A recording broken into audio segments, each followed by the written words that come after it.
여러분 안녕하십니까? 포항 MBC 뉴스데스크입니다. 문화재 주변에 건축을 할 때 경관 유지 등을 이유로 건물 높이와 면적을 제한하고 필요하면 별도의 개별 심의를 거쳐서 허가를 내줍니다. 행정기관의 인허가 잣대가 지나치게 자의적이라며 불복이 생기는 이유입니다. 이렇다 보니 형평성 논란과 함께 재산권 침해라는 민원이 자주 발생하는데 행정기관에선 제대로 된 설명조차 하지 않고 있습니다. 장성훈 기자가 보도합니다. 최재성 씨는 3년 전 경상북도 지정문화재인 포항 연일향교 인근 땅 500제곱미터를 매입했습니다. 문화재 보호구역이어서 바로 옆집처럼 2층 주택을 지으려고 했지만 경상북도 문화재심의위원회는 경관 유지 등을 이유로 2층 허가를 불허했습니다.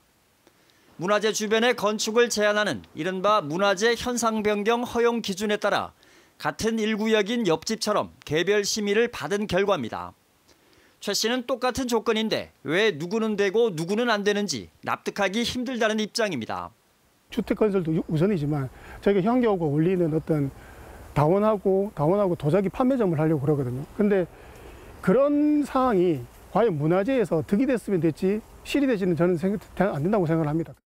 특히 향교 주변으로 이미 대단히 고층 아파트와 대형 빌라가 들어서 있고 향교 바로 옆에는 4층짜리 건물 3동이 공사 중이라며 형평성 없는 심의 결과를 수긍할 수 없다고 주장합니다. 그거에 대한 결격 사유가 왜 발생했고 그 기준 지금 나가 있는 건축은 왜 가능했는지에 대한 설명이 없는 게 저희가 용인할 수 없는 부분이기도 합니다. 관련 전문가들도 연일향교 주변은 건축 수요 증가로 인해 이미 경관 유지가 힘든 상황이어서 이럴 경우 형평성 논란이 불가피하다고 말합니다. 실질적으로 연일향교 주변 같은 경우에는 이미 경관이 많은 부분 훼손이 되었고 바로 옆에 질 경우에도 문제되지 않았고 바로 우측에도 또 더 높은 건물들이 서 있고 하는 상황에서 이 대지만 가지고 그렇게 부당하게 자꾸 주장하시는 거니까요. 이 과정에서 포항시는 1년에 걸쳐 규제 완화안을 마련해 2차례 심의를 진행했지만 경상북도 문화재심의위원회는 이마저도 모두 부결했습니다. 저희들 생각도 이 부분에 대해 가지고는 좀 풀어주는 게 안 맞겠나라고 계속 얘기를 하고 있는 상황이고. 경상북도는 문화재 주변 건축 허가는 정량화된 기준이 없는 경우 전문가 등으로 구성된 심의위원회의 결정을 따를 수밖에 없으며 통상 부결된 심의권도 수정 보완 후 다시 허가될 수 있다고 밝혔습니다. MBC 뉴스 장성훈입니다. 2차 전지 양극재 특화단지에 선정된 포항시가 제철 보국을 넘어 전지 보국으로의 도약을 시작하기 위한 대시민 보고회를 가졌습니다. 포항문화예술회관에서 열린 보고회에서 이강덕 시장은 특화단지 선정에 기여한 에코프로, 포스코퓨처엠, 경북도, 포스텍, 포항금속소재산업진흥원 등 업무 담당자 9명에게 감사패를 전달했습니다.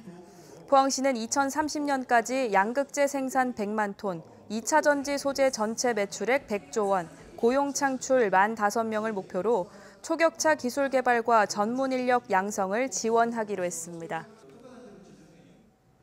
경상북도와 경주시는 SK 에코플랜트와 2차 전지 리사이클링 공장 신설을 내용으로 하는 투자 양해각서를 체결했습니다. SK 에코플랜트는 경주시 강동면에 오는 2028년까지 3,300억 원을 투자해서 2차 전지 리사이클링 공장을 세우고 300여 명의 일자리를 만들 예정입니다. 경상북도는 공장 건립을 통해서 사용 후 배터리에서 회수한 유가금속을 배터리 제조에 다시 투입하는 완결적 순환 체계를 구축할 걸로 기대하고 있습니다. 울진군이 민간에 위탁해 운영하던 왕피천 케이블카가 지난 6월부터 중단됐습니다. 위탁업체가 임대료를 2번이나 제때 납부하지 않았기 때문인데 울진군은 계약 해지 절차를 밟고 있습니다. 또 케이블카 운영 방식을 변경하고 다음 달까지 새로운 위탁업체를 선정하겠다고 밝혔습니다. 김형일 기자의 보도입니다. 울진군은 지난 2020년 152억 원을 투자해 왕피천 하구의 715m 길이의 왕피천 케이블카를 만들었습니다. 민간 위탁업체를 선정해 5년 계약 조건으로 운영을 맡겨왔습니다. 그런데 이 업체가 지난해 1년치 임대료 3억 원을 납부하지 못해 울진군이 분할 납부하도록 해줬는데 지난 6월 또다시 임대료 미납 사태가 발생했습니다. 울진군은 2번이나 문제가 반복됐다며 해당 업체의 운영권 종료를 통보하고 계약 해지 절차를 진행 중이라고 밝혔습니다. 사기 연도 운영 시점 전에 임대료 3억 원을 선납하도록 되어 있습니다. 선납을 하지 않아서 계약 해지 사유가 발생해가지고 저희들이 이제 계약 해지 절차를 지금 현재 밟고 있습니다. 울진군은 부실 운영 방지를 위해 앞으로 새로운 위탁업체에게는 운영비를 주고 케이블카 운전과 서비스 업무만 맡기기로 했습니다. 또 케이블카 운영에서 발생하는 연간 12억여 원의 수익금은 전액 울진군에 귀속시킬 예정입니다. 운영비를 지원해주고 예산으로 수익금은 전액 이제 군으로 들어오는 방식, 이런 방식으로 이제 위탁 운영을 변경해서 안정적으로 좀 운영이 되겠죠. 왕피천 케이블카는 계약 해지로 지난 6월 이후 3개월째 운영이 중단되고 있는데 울진군은 조만간 신규 위탁업체를 선정해 10월 이후에는 정상 운영하겠다고 밝혔습니다.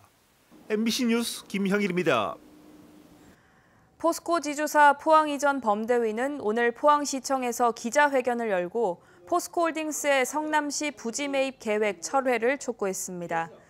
범대위는 포스코홀딩스가 지난 7월 성남 위례지구에 미래기술연구원 부지 매입을 위한 입찰에 단독으로 응해 유찰되자 다음 달 초 재입찰에 참여할 계획인 걸로 안다며 이는 지난해 2월 25일 합의 정신을 위반하는 것이라고 주장했습니다. 범대위는 미래기술원이 포항에 본원을 개원했지만 인력과 조직이 오지 않았고 경기도에 연구원을 세우면 포항은 껍데기에 불과하다며 반발하고 있습니다. 이재명 대표의 단식 농성에 맞춰 일주일째 천막 농성을 진행 중인 더불어민주당 포항 남울릉 지역위원회가 오늘 윤석열 정권을 규탄하는 기자회견을 열었습니다. 민주당 포항 남울릉 지역위원회는 후쿠시마 핵오염수 방류와 관련해 국가는 일본을 상대로 안전성 입증을 요구할 수 있어야 하지만 대한민국 정부가 괴담 프레임 안에 가둬버렸다고 비판했습니다. 또 수해 복구 중 숨진 고 최수근 상병과 관련해 죽음 앞에 더 이상의 억울함이 없어야 한다며 최 상병 사망 사건의 진실을 밝히고 해병대 수사단장 박정훈 대령에 대한 탄압을 즉각 중단하라고 촉구했습니다. 2024학년도 대입 수시 모집 원서 접수가 오늘부터 시작됐습니다. 올해는 전체 대입 정원의 78.8%를 수시 모집으로 뽑는데요. 6번의 지원 기회가 있어서 합격 가능성은 높지만 어느 한 곳만 합격해도 정시에는 지원할 수 없게 됩니다. 그만큼 자신에게 유리한 전형을 꼼꼼하게 찾아서 소신 있게 지원하는 게 가장 중요합니다. 이상원 기자입니다. 대구의 한 고등학교 진학지도실. 고3 수험생이 수시 모집 원서 접수를 어떻게 할지 교사와 상담하고 있습니다. 얼마 전 치른 수능 9월 모의평가 가채점 결과와 6월 모의평가 결과를 중심으로 6번의 지원 기회를 효율적으로 활용해 자신에게 가장 유리한 전형을 찾는 것이 관건입니다. 고등학교를 다니면서 열심히 준비한 생기부를 종합적으로 평가받을 수 있는 학생부 종합전형에 지원할 생각입니다. 6장 중에 3장은 상향 지원을, 그리고 나머지는 안정 지원을 할 생각이고, 제가 지원한 대학들이 대부분 면접이 있는 종합 전형이다 보니 면접 준비 또한 열심히 하고 있습니다. 학생부 종합, 학생부 교과 전형 등 모집 인원의 90% 정도가 학생부 전형이어서 당락의 최대 변수가 되고 있는데 수도권 대학과 지역 대학 간 모집 비율이 크게 차이가 나는 점을 유념해야 합니다. 학생부 종합 전형은 수도권 모집 비율이 대구 경북권보다 2배 가까이 많지만 학생부 교과 전형은 오히려 대구 경북권이 수도권보다 2배 정도 많기 때문입니다. 수도권 이상의 대학에 지원하려는 상위권 학생의 경우는 소신 지원과 안정 지원을 적절히 안배하여 지원을 하는 것이 좋을 것 같습니다. 대구 경북권 대학에 지원을 하려는 학생들은 수시 모집 비중이 큰 것을 감안하여 정시보다는 수시 전형을 최대한 활용하는 것이 좋을 것 같습니다. 수시보다 정시에 주력할 때도 수능 시험에서 좋지 않은 결과가 나올 때에 대비해 수시 지원을 검토하는 것이 필요합니다. 저는 수시 지원에 있어서 상향으로 3장 그리고 안정권 대학으로 3장 지원하려고 하는데요. 평소 모의고사 성적도 괜찮게 나오고 있어서 정시까지 바라보고 있기 때문에 수능 이후에 면접이 있는 단계별 전형으로 지원하려고 합니다. 수능 결과를 보고 응시 여부를 선택할 수 있도록 논술, 면접 등 대학별 고사 실시일을 수능 이후에 있는 전형을 중심으로 지원을 검토하는 것이 좋습니다. 수능 경쟁력보다 학생부 경쟁이 월등히 우수한 학생이라면 수능 전 대학별 고사를 실시하는 전형이 유리할 수 있고, 반면 학생부보다 수능이 우수한 학생은 수능 이후에 대학별 고사를 실시하는 전형이 유리할 수 있을 것 같습니다. 선택형 수능 영향으로 올해도 자연계 우위 현상이 이어질 것으로 보여 인문계열 학생은 수능 최저학력 기준 때문에 탈락하지 않도록 수학 과목 학습량을 늘리는 등 철저한 대비가 필요합니다. MBC 뉴스 이상원입니다. 경주 안강제일초등학교는 개교 100주년을 맞아 기념식을 갖고 이웃돕기 성금 300만 원을 경주시에 기탁했습니다. 안강제일초등학교는 1923년 10월에 개교해서 100년 동안 2534명의 졸업생을 배출했습니다. 올해 경주에선 안강제일초등학교를 비롯해서 양남초등학교와 의곡초등학교가 개교 100년을 맞았습니다. 포항시가 추모공원 부지 재공모에 모두 7곳을 신청한 걸로 나타났습니다. 포항시는 신청한 마을과 상생협약을 맺고 마을 주민, 자생단체장 등을 대상으로 인식 전환을 위한 홍보와 선진지 견학 등을 할 예정입니다. 부지로 최종 선정된 마을에는 40억 원의 주민지원 기금과 화장시설 사용료의 20%를 30년간 지원하며 주민에게 일자리를 제공할 계획입니다. 전체 부지의 20%만 화장시설을 조성하고 나머지 80%는 문화, 예술, 교육, 관광 등을 위한 공원으로 조성합니다.